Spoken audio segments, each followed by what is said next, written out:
এবার এআই ব্যবহার করে মামলার নথি লেখার মতো অদ্ভুত কাণ্ড ঘটিয়েছেন দুই আইনজীবী। আদালতের শুনানিতে জানা যায়, নথিপত্রে কৃত্রিম বুদ্ধিমত্তা প্রযুক্তির মাধ্যমে তৈরি করা কাল্পনিক আইনি রেফারেন্স ও ভুয়া মামলার উদাহরণ ব্যবহার করেছেন তারা।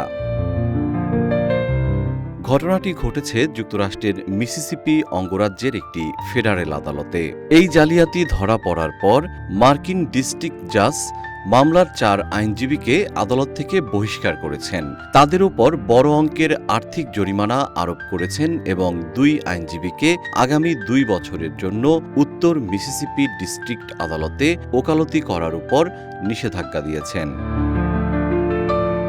8 জুন আদালতের দেওয়া এক আদেশে বিচারক উল্লেখ করেন, সংশ্লিষ্ট 4 আইনজীবী federal rules of civil procedure এর 11 নম্বর ধারা লঙ্ঘন করেছেন। এই ধারা অনুযায়ী আদালতে কোনো নথি জমা দেওয়ার সময় আইনজীবীদের নিশ্চিত করতে হয় তার ভেতরের সমস্ত তথ্য সত্য ও বস্তুনিষ্ঠ।